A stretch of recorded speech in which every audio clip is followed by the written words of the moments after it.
Bersyukur pada Allah Subhanahu wa Ta'ala diberi kemudahan pada siang hari ini. Waktunya memang tidak banyak karena saya dijadwalkan jam 1 sampai jam setengah 3. Jadi saya pesan kereta api, harus segera ke Bandung setengah 4. Nah, perjalanan dari sini ke Gambir itu bisa diduga. Jadi setengah 3 saya sudah harus meninggalkan dari sini. Jadi saya punya waktu 10 menit. Jadi saya akan cepat saja. Saya titip pada bapak-bapak sekalian yang akan diserahi untuk mengelola perguruan tinggi yang izinnya sudah kami keluarkan.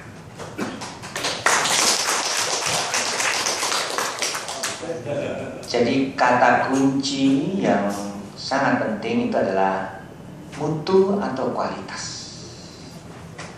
Alasannya sudah jelas, karena ini menggunakan nama Nahdlatul Ulama. Jadi sejak dari awal kualitas itu tidak bisa ditawar-tawar. Oleh karena itu, yang terakhir yang izinnya sudah keluar belum akan saya berikan, masih saya simpan di brankas.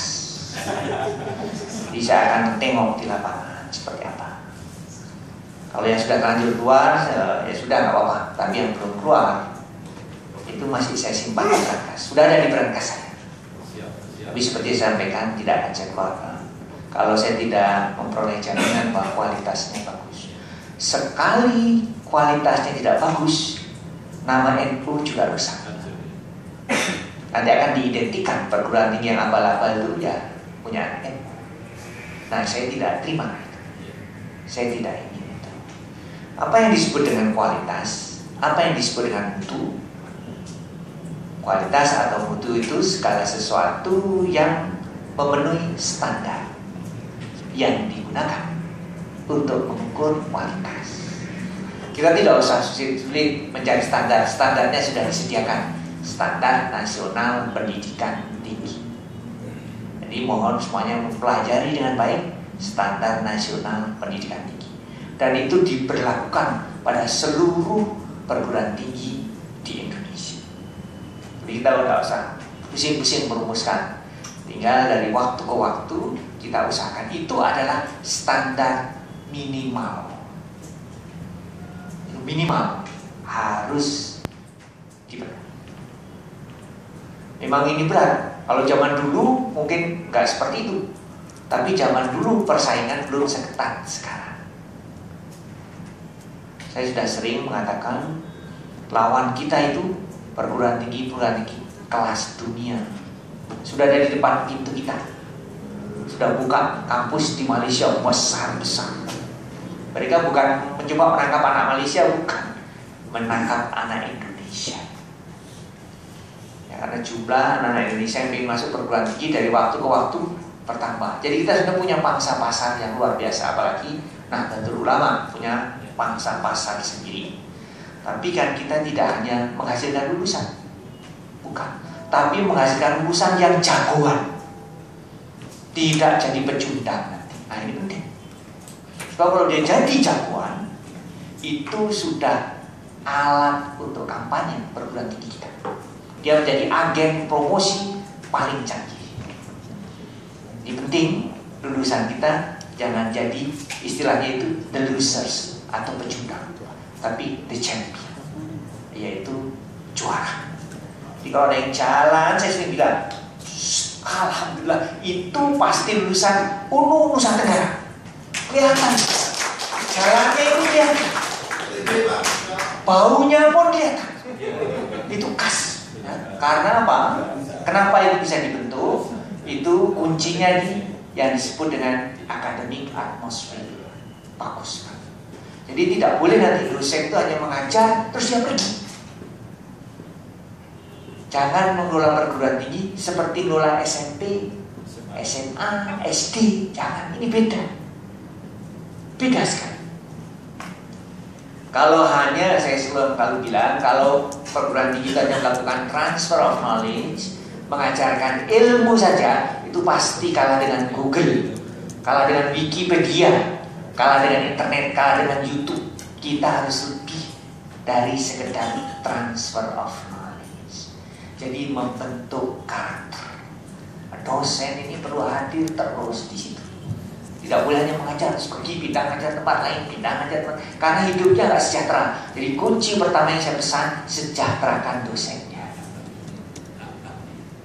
Nggak bisa ditawar-tawar. Jangan cuma rektornya yang hebat, ruangannya besar tapi dosennya nggak ada ruangan. Ruangannya seperti kantor kelurahan, ada ruangan meja jejer-jejer, nggak akan jadi itu nanti. Nanti akan jadinya ya jadi lulusannya kalah. Saya tidak ingin lulusan dan alumni UNU itu kalah di dalam persaingan di luar. Apalagi generasi pertama, penting sekali.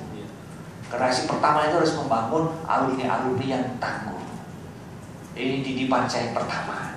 Jadi soal mutu itu mohon dari awal jangan ditawar. Jadi makanya itu saya taruh perangkas dulu izinnya. Ya. Yang sudah terlanjur dulu. Sekarang saya insya Allah nggak ada yang maksa saya nih. Kalau dulu banyak yang maksa seperti pendidikan saya nggak ada. Saya simpan di perangkas. Belum saya keluarkan. Jadi belum boleh terima mahasiswa sebelum saya berikan. Nanti saya tengok lagi bagaimana di lapangannya, bagaimana kesiapan dosennya. Kalau tidak ada itu semua yang basic itu nggak bisa. Tapi kalau ada langsung saya berikan. Jadi saya akan kira-kira paling cepat saya berikan Februari. Kan belum akan buka juga, ya. Saya sempat melakukan visit, saya kunjungi. Seperti apa? Ya. Seperti apa jadinya? Baru nanti saya berikan. Saya berikan ya. Nah, kan tahun akademik masih September, jadi punya waktu 4 bulan Bapak Ibu sekalian. Apakah secantik yang ditulis atau tidak? Sama Prof. Ya, kalau tidak Siap, Prof. sama, Prof. Ya. alasannya sederhana saja. Saya tidak ingin nama NU dicoreng-coreng. Kita melihat beliau itu, kita harus punya tanggung jawab. Jadi soal mutu tidak bisa ditawar-tawar. Kemudian yang kedua, ini sudah disampaikan oleh beliau tadi, oleh Pak Marsudi. Ya, Marsudi. Saya dalam visi gambaran saya, tapi dari awal harus kuat ininya. Gambaran saya perguruan tinggi NU itu nanti akan jadi perguruan tinggi yang kaya. Mungkin dalam waktu hanya 20 tahun ya, 20 tahun itu cepat. Jangan anggap 20 tahun itu cepat sekali. Akan jadi perguruan tinggi yang kaya. Dari pengalaman saya yang hanya baru setahun itu, semua yang kaya itu rontok semua karena bertengkar. Kiai sepuhnya wafat, anak-anaknya pun bertengkar. Itu ada contohnya. Orangnya hebat-hebat semua bertengkar. Yayasannya pecah jadi 2, rektornya 2, gedungnya 1. Hansip paling pusing. Nggak boleh terjadi. Dan kita sudah bersyukur. Jadi penting sekali ada PBNU di situ. Jadi penting sekali. Jadi ini sejak dari awal ini milik organisasi. Ini mohon nanti jangan bertengkar. Pemilihan rektor sudah bertengkar. Ini ada contoh nih. Tadi sampai nangis-nangis di ruangan saya. Penggunaan nama nggak usah saya sebutkan. Identitasnya pun identitas sudah sangat-sangat syariah. Namanya itu sudah nggak tanggung-tanggung. Yang bertengkar itu tidak tanggung-tanggung. Ayah sama anaknya. Anaknya jadi rektor dipecat sama ayahnya ketua yayasan. Anaknya tadi datang, nangis-nangis di kamar saya. Ini jangan terjadi. Supaya apa? Supaya kalau kita nanti rapat sama-sama pada tahun 2414, jadi rapat di akhirat kita. Nah, kita bisa melihat hasilnya. Masih ada amal jariah itu masih mengalir. Kalau umurnya cuma 50 tahun, selesai amal jariah kita. Kalau bisa umurnya itu ratusan tahun. Harvard itu umurnya 400 tahun. Karena sistemnya mantap, menjamin keberlanjutan. Jadi sistem udah mulai diletakkan sekarang sama BNU, sudah diletakkan, sudah dibangun. Jadi saya berharap dengan sistem yang mapan dan bagus tuh umurnya bisa ratusan tahun. Jadi kalau kita nanti rapat di akhirat tuh kita nggak bisa tenang, nggak bisa tuh maknina rapat. Sebentar-bentar pintu diketok sama malaikat. Ada kiriman paket dari dunia, amal jariah mengalir terus. Nah, saya kira kita harus begitu nih semangatnya. Jadi walaupun nanti nggak dipilih jadi rektor, nggak apa-apa. Cuma jadi dosen, Gak apa-apa. Cuma jadi pengurus gak apa-apa. Karena bukan pangkatnya itu, tapi keikhlasannya, kesungguhannya. Mohon ini saya wanti-wanti karena selalu banyak. Saya paling pusing menghadapi yang bertengkar. Itu menyita waktu saya banyak sekali. Saya harus mengirim orang karena dipanggil polisi, dipanggil pengadilan. Nah, jangan sampai satu pun NU seperti itu. Baik, tapi ini sudah diatur, jadi sudah sangat. Jadi yang pertama itu soal mutu. Yang kedua itu soal sistem dibangun supaya tidak terjadi sesuatu yang tidak kita inginkan. Ini sudah akan diletakkan nanti oleh Mas Andi dan tim menjadi tata sistemnya dengan mengajarkan tentang bagaimana manajemen perguruan tinggi. Yang ketiga ini yang juga saya wanti-wanti pada semuanya, karena kita ingin perguruan tinggi NU itu nanti menjadi rujukan. Ini juga karena terlalu banyak kasusnya. Jangan mengambil jalan pintas. Sebab kalau kena hukumannya makin lama makin berat. Makin berat. Karena yang dipertaruhkan anak-anak bangsa. Jangan sampai anak-anak bangsa, apalagi anak-anak bangsanya itu anak-anak kita sendiri dari Nahdlatul Ulama, dididik dengan cara yang tidak benar, dengan melanggar asas. Jangan. Pasti dia jadi korban. Apa bentuknya? Misalnya izin belum dikeluarkan, sudah dibuka, dan terima mahasiswa. Itu akan terdeteksi nanti di BDPT. Ijazahnya jadi ilegal. Anak itu tidak bisa bekerja di mana-mana. Ini jadi mohon saya wanti-wanti dari awal, pokoknya taat azas kata itu. Jangan mengambil jalan pintas. Insya Allah berkah. Kita kejar keberkahan. Jadi insya Allah bayangan saya kalau semuanya ditangani dengan baik, 20 tahun lah perguruan tinggi NU ini akan kaya. Jadi perguruan tinggi besar karena captive marketnya sudah ada. Marketnya sudah ada, umat kita sendiri. Kan banyak anak-anak kita nggak mau sekolah kecuali sekolahnya NU, banyak. Jadi itu sudah captive market. Tinggal pengelolaannya aja yang benar, dengan semangat, diikuti dengan kerja keras, kerja yang cerdas, kerja yang tuntas, dengan mawas, berbasis kualitas, di atas landasan integritas dan ikhlas. Insya Allah jadi. Ini 3 saja yang saya pesankan. Saya titipkan soal mutu, soal sistem, jangan ambil jalan pintas. Ini yang saya lihat selama ini di 3 hal ini yang menyebabkan terjerembab. Jadi saya harap bahwa perguruan tinggi NU yang sejak dari awal itu sudah orientasinya pada quality, pada mutu. Sejak dari awal saya mohonkan seperti itu, sehingga untuk sementara yang punya tuan guru masih saya simpen di berangkas ya. Sampai nanti saya menengok, moga-moga saya sempat menengok tempatnya tuan guru.